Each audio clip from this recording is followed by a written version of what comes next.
Order में पहले आ जाइए आप लोग।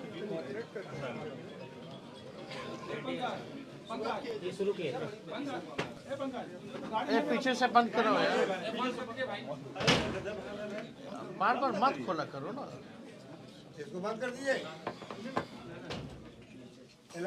चलिए शुरू करें। सभी हमारे औरंगाबाद के पत्रकार भाइयों को सबसे पहले नमस्कार है और आप सब लोगों का स्वागत है। और ये जो हम लोगों का कार्यक्रम आज औरंगाबाद में है, इस कार्यक्रम का नाम कार्यकर्ता दर्शन से संवाद कार्यक्रम है और ये पूरे बिहार के हर एक ज़िले में ये कार्यक्रम हो रहा है। अब लगभग ये कार्यक्रम जो है अंतिम चरण पर पहुंचा है और इस कार्यक्रम का मकसद यही है, उद्देश्य यही है कि जितने हमारे दल के जो बूथ स्तर के, पंचायत स्तर के, जिला या ब्लॉक लेवल के जो हमारे कार्यकर्ता हैं, जो ज़मीनी स्तर पे जो जुड़े हैं, उनसे सीधा संवाद करना, संगठन को कैसे मजबूत करना और लालू जी की विचारधारा, पार्टी की विचारधारा को और कैसे जन जन तक हम लोग पहुंचाने का काम करें, ये उद्देश्य है। और ज़मीनी स्तर के जो वर्कर होते हैं, लोकल जो इशू होता है उससे हम लोगों को भी अवगत कराने का काम करते हैं, चाहे प्रखंड की समस्या हो, अलग विधानसभा की हो, जिले की हो। और उसी फीडबैक के अनुसार हम लोगों ने ऐलान भी किया है कि अगर सरकार बनेगी तो कई एक योजना जो है हम लोग लाने का काम करेंगे। और इसी मध्य में हम लोग जो है महिलाओं से भी संवाद कर रहे हैं। महिलाओं का भी कार्यक्रम होता है जहां उनकी बात को भी सुना जाता है और ख़ास तौर पे महिलाओं का कहना है कि महंगाई की मार सबसे ज़्यादा वही झेलती है। हर चीज़ महंगा हो गया है, पेट्रोल, डीजल, घर चलाना मुश्किल हो गया है, गैस सिलेंडर के दाम जो है, या हर एक चीज़ पे जो है जीएसटी भी लगा दिया गया है। तो घर में कोई बचत नहीं हो पाता। परिवार में कोई बीमार पड़ जाए तो घर का बजट जो है वो बिगड़ जाता है। तो इस दौर में हम लोगों ने उन्हीं के फीडबैक पे हम लोगों ने सोचा कि और ऐलान भी किया कि हमारी अगर सरकार बनेगी तो माई बहन मान योजना के तहत हर महीने 2500 रुपये खाते में डायरेक्ट उनको जो है हम लोग बेनिफिट करेंगे। और सरकार बनने के 1 महीने के भीतर इस योजना की शुरुआत करेंगे। बिजली स्मार्ट मीटर से लोग परेशान हैं, जो फीडबैक मिला। लैंड सर्वे जो दाखिल खारिज हो रहा है, भ्रष्टाचार बहुत ज़्यादा हो रहा है, लोग उससे भी तबाह हैं, जो फीडबैक मिला। तो हम लोगों ने कहा कि 200 यूनिट फ्री में बिजली हम लोग देंगे, क्योंकि बिहार में बिजली का जो रेट है, पूरे देश में सबसे महंगा बिजली अगर उपलब्ध होता है तो बिहार में होता है। तो 200 यूनिट फ्री बिजली जो है हम लोग लोगों को मुहैया कराएंगे। साथ ही साथ जो वृद्धा पेंशन है, औरंगाबाद में हम लोग हैं, बगल में ही झारखंड है, वहाँ चले जाइए तो 1000 रुपये वृद्धा पेंशन है। सामाजिक सुरक्षा पेंशन, चाहे दिव्यांगों का हो, चाहे विधवा का हो या वृद्धा का हो, उन 400 से हम लोग बढ़ा करके इसको 1500 रुपये हम लोग करेंगे। और पूरा बिहार घूमने के बाद हम लोगों का क्या विजन रहेगा, क्या रोड मैप रहेगा, क्या ब्लूप्रिंट रहेगा बिहार को अव्वल राज्य में ले जाने के लिए, हम लोग क्या काम करेंगे सरकार में आने के बाद, ये पूरा डॉक्यूमेंट जो है हम लोग बिहार की जनता के सामने हम लोग पेश करेंगे, जिसमें किसान के बारे में भी बात होगा, व्यावसायिकों के बारे में भी बात होगा, मजदूरों के बारे में भी बात होगा, नौजवान, खिलाड़ी, महिलाएं, बुजुर्ग, इंडस्ट्री, कारखाना, पलायन कैसे रोकेंगे। तो जो भी समस्याएं हैं बिहार में, उसका हम लोग जो है विजन लोगों के सामने रखेंगे, पेश करेंगे। हम लोगों ने जो कहा वो हम लोगों ने किया। 17 महीने जो हम लोगों की सरकार रही, हम लोगों ने 5 लाख नौकरी दिया, 3.5 लाख प्रक्रियाधीन है। कोई पेपर लीक नहीं होता था आज जैसे हो रहा है, या पहले हम लोगों के पहले आने से पहले सरकार में भी पेपर लीक हुआ 18 साल, अभी फिर शुरू हो गया। नियोजित शिक्षकों को राजकीय कर्मी का दर्जा दिया। 4.5 लाख नियोजित शिक्षक जो थे, मानदेय तालमी मरकज हो, विकास मित्र, टोला सेवक, शिक्षा मित्र, आंगनबाड़ी, आशा, ममता के मानदेय को हम लोगों ने दुगुना किया। हम लोगों ने जो है स्वास्थ्य में जो है काम किया। लगभग 700 ऐसे डॉक्टर जो थे उनको हम लोगों ने बर्खास्त किया, जो 10 साल से नहीं आ रहे थे, ड्यूटी नहीं कर रहे थे। हम लोगों ने IT policy, sports policy, tourism policy बनाया और खिलाड़ियों को भी हम लोगों ने मेडल लाओ नौकरी पाओ जैसी योजना की शुरुआत करके 73 ऐसे खिलाड़ी जिन्होंने बिहार और देश के लिए मेडल लाया, उनको भी हम लोगों ने नौकरी ही नहीं दिया बल्कि डीएसपी रैंक तक का उसका प्रावधान हम लोगों ने किया। जाति आधारित गणना कराया। हम लोगों ने आरक्षण की सीमा 65% की। 50,000 करोड़ का एमओयू निवेशकों को बुलाकर के बिहार में साइन कराया गया ताकि बिहार में निवेश हो। तो जो हम लोगों ने काम किया 17 महीने, वही 17 महीने जहाँ नियुक्ति पत्र गांधी मैदान में बकता था, रोजगार मेला हम लोग लगाते थे, आज वहीं जेपी गोलंबर के पास छात्र छात्राओं को कूटा जा रहा है, लाठी मारा जा रहा है। वो जो अपने अधिकार के लिए, न्याय के लिए जो संघर्ष कर रहे हैं।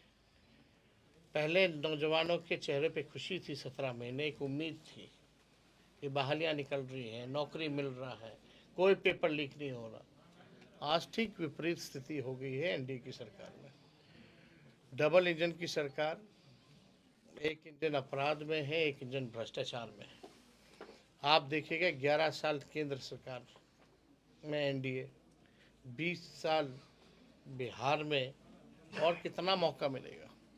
अब तक जो है बिहार को विशेष राज्य का दर्जा नहीं दिला पाए, विशेष पैकेज नहीं दिला पाए, बाढ़ के लिए कोई राहत नहीं दिया इन लोगों ने।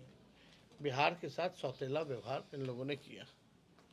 जितना गुजरात के लिए किया उतना बिहार के लिए नहीं, कुछ भी नहीं किया इन लोगों ने। कोई चीनी मिल चालू नहीं करा पाए ये लोग। तो हम लोग देखिएगा जब सरकार में थे तो रीगा चीनी मिल हम ही लोगों के कैबिनेट में निर्णय हुआ कि इसकी शुरुआत हम लोग करेंगे। तो काम जो हम लोगों के 17 महीने में हुआ, उन उपलब्धियों को जनता के बीच रखेंगे और साथ ही साथ जो आगे हमारा विजन होगा वो भी जो है जनता के सामने हम लोग रखेंगे। लेकिन बिहार जो है भ्रष्टाचार का केंद्र बिंदु बन गया है। आप गंगोत्री कह लीजिए या यमुनोत्री कह लीजिए, बिना घूस दिए हुए थाना हो, ब्लॉक हो या कहीं चले जाइए, कहीं बिना घूस के काम नहीं हो रहा है। लोग परेशान हैं, निराश हैं और ख़ास तौर पे इन दिनों आपराधिक घटनाएं जो हैं हद से ज़्यादा जो है बढ़ गई हैं। तो ये सारे सवाल को लेकर के हम लोग जनता के बीच हम लोग रखेंगे। और मुख्यमंत्री यात्रा में है, अब कौन सा नाम तो रखे हैं प्रगति यात्रा, लेकिन असल में दुर्गति यात्रा है। मुख्यमंत्री के जाने के बाद सब खोल खाल के निकाल लेता है, सब लाता है, सब ये रेंट पे। और इस यात्रा के लिए कहा जाता है बिहार गरीब राज्य है, लेकिन मुख्यमंत्री सुनने में आया था भाई जनता से सम्मान करेंगे, जाएंगे तो वहाँ के जिला के लोगों से मिलेंगे, ग्रामीणों से मुलाकात करेंगे। वही चंद अधिकारी जो पटना में बैठते हैं वही उनके साथ आते हैं। मीडिया से अगर बात करते हैं तो पीछे से कुर्ता खींचा जाता, चलिए बहुत हो गया, निकलिए। और जिस तरीके से माननीय मुख्यमंत्री जी का बयान आया महिलाओं के प्रति, जो है बिहार के लोगों को शर्मसार करने का काम किया गया। आप देखिएगा जिस तरह का बयान बार बार दे रहे हैं। अब ये स्पष्ट हो गया उस बयान से कि अब माननीय मुख्यमंत्री जी थक चुके हैं और रिटायर्ड अधिकारियों के साथ बिहार अब चलने वाला नहीं है। अब समय आया है, अगर 20 साल तक एक ही ज़मीन पर एक ही ब्रांड का बीज अगर आप रोपिएगा तो ज़मीन भी खराब होगा और फसल भी नहीं आएगी। अब समय है कि नए ब्रांड का नया बीज जो है रोपा जाए ताकि फसलें भी अच्छी आएँ और आने वाली नस्लों का भविष्य भी बेहतर रहे। तो हम लोग जो है यहाँ आए हैं औरंगाबाद, और आप लोगों का कुछ सवाल होगा तो आप लोग पूछ सर सकते हैं। औरंगाबाद का फीडबैक कैसा है सर? क्या लगता है 20 वाला रिकॉर्ड आप लोग दोहरा पाएंगे एक बार फिर से औरंगाबाद में? देखिए क्यों नहीं, आप देखिएगा पिछले बार तो हम लोग लगभग सरकार बना ही लिए थे। और यहाँ 6 सीट भी थी। यहाँ सारा सीट हम लोग जीते, शाहाबाद का इलाका हो या दक्षिण बिहार का इलाका हो, हम लोगों ने काफ़ी बेहतरीन प्रदर्शन यहाँ किया था। और हम लोगों को पूरा विश्वास है कि जिस तरीके से सरकार यहाँ चल रही है, लोग परेशान हैं, आहत हैं, और 17 महीने हम लोगों की भी सरकार को देखा है, तो हमें पूरा विश्वास है कि इस बार औरंगाबाद जो है या पूरे बिहार में, चाहे उत्तर बिहार हो, सीमांचल का इलाका हो, कोसी का इलाका हो, मिथिलांचल का इलाका हो, मगध हो, शाहाबाद हो, या आपका बिहार का पूर्वांचल का इलाका हो जहाँ बांका भागलपुर वगैरह है, हम लोग बेहतरीन प्रदर्शन जो है इस बार तेजस्वी करेंगे। जी, लालू जी गरीबों की पॉलिटिक्स करते थे, गरीबों की बात करते थे। तेजस्वी यादव डेवलपमेंट की बात करते हैं, रोजगार की बात करते हैं, चिकित्सा की बात करते हैं। दोनों में से बेहतर नेता कौन है? किस रास्ते पर आरजेडी को चलना चाहिए? देखिए भाई, हम लोग तो लालू जी के काम को आगे बढ़ा रहे हैं। अगर सामाजिक न्याय नहीं होता तो आर्थिक न्याय का मतलब नहीं रहता। 2020 तो में लालू जी ने सामाजिक न्याय किया, अब दौर जो है लोगों को आर्थिक न्याय दिलाने का है। One by one. Back bencher of the society जो पिछले पायदान पे है, आप देखिएगा हम लोगों ने जाति आधारित गणना कराया, पूरा एक्सरे सामने आ गया। गरीबी कौन कौन, एक बार सुन लीजिए, हर जगह गरीबी जो है हर जातियों में है, चाहे अपर कास्ट हो, बैकवर्ड हो, हर जाति में गरीबी है। वैसे 94 लाख परिवार जो है पाए गए कि जिनका आय 6,000 रुपये से कम है। इसी के लिए हम लोगों ने न्याय इनको दिलाने के लिए कि भाई जिसको नौकरी नहीं उसको 2 लाख रुपए का सहयोग किया जाएगा, जिसको घर नहीं है, ज़मीन नहीं है, उसको हम लोग 1 लाख रुपए देंगे, घर बनाने के लिए 1,20,000 देंगे। लेकिन सरकार हटते ही क्या काम हो रहा है, उस डेटा का क्या उपयोग हो रहा है? जो आप लोग कह रहे हैं, राहुल गांधी जी ने कहा, आप डेटा तो कलेक्ट कर लिए, लेकिन डेटा का क्या काम हो रहा है? उसी डेटा के तहत हम लोगों ने, सरकार थी तो आरक्षण बढ़ाया था, इसीलिए हम लोगों ने मांग की थी कि इसको शेड्यूल 9 में डाला जाए, और अब जो है निरस्त हो चुका है। तो राहुल गांधी जी का यही कहने का मतलब था कि भाई इस डेटा का उपयोग जो है आप लोग कुछ नहीं कर रहे हैं, बताओ क्या कर रहे हैं? नीतीश कुमार का दरवाजा आपका पास खुला है कि नहीं सर? अब चुनाव होगा, अब जनता चुनेगी। तेजस्वी जी 2020 में औरंगाबाद के मतदाता राष्ट्रीय जनता दल और महागठबंधन पर भरोसा किया था, 6 विधानसभा में प्रतिनिधि भेजने का काम किया। लेकिन आज जो महादलित व अति पिछड़ा की बात महागठबंधन के लोग कर रहे हैं, महादलित और अति पिछड़ा के विकास के लिए जो सरकार पैसा भेज रही है उसमें लूट मची हुई है।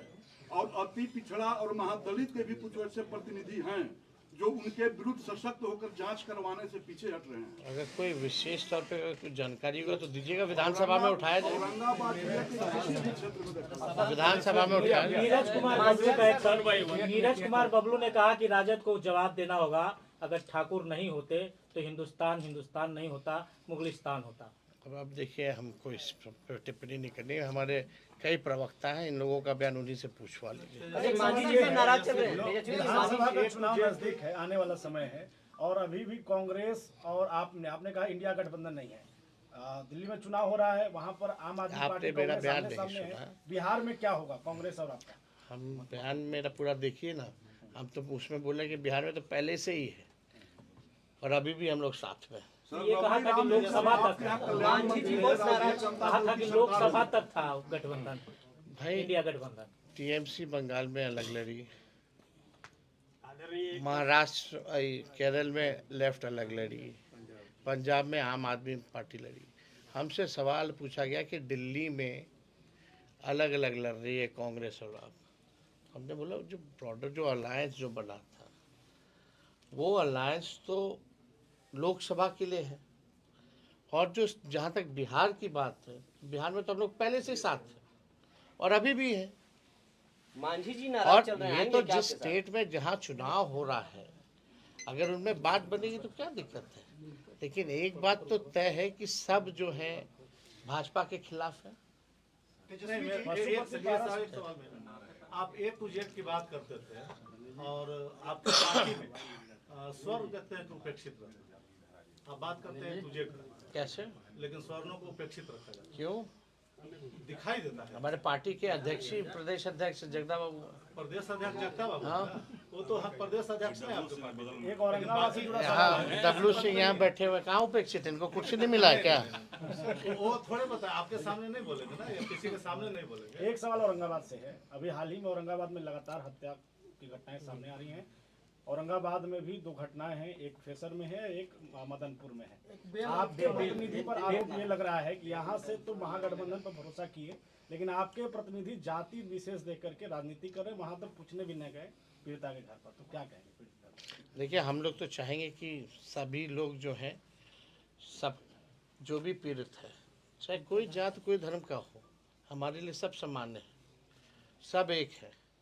कहीं भी अगर दुख दर्द हो तो लोगों को वहाँ पहुँचना चाहिए। मुख्यमंत्री का हेल्थ कार्ड इशू करने के बाद आपने कहा है, मुख्यमंत्री का हेल्थ कार्ड को लेकर आप कुछ बात कर रहे थे, क्यों? कल्याण मंत्री थे आपके यहाँ रमई राम जी 1990 में, और उन्होंने हरिजन छात्रावास का निर्माण करवाया था नबी नगर में।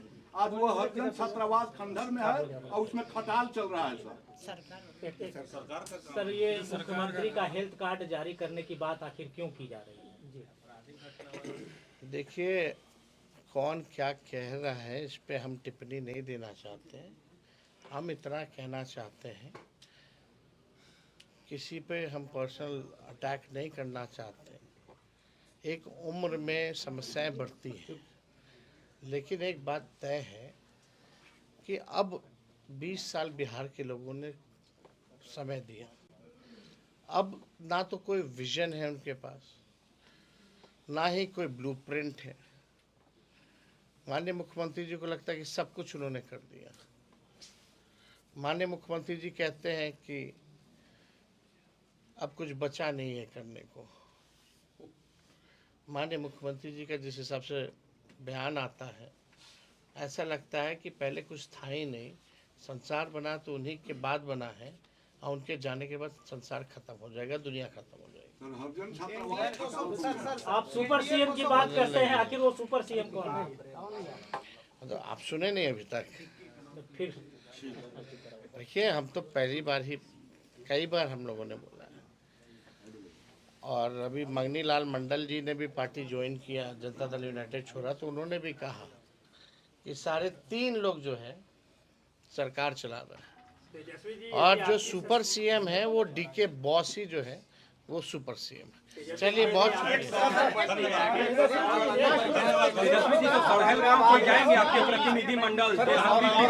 बात करें, बात करें।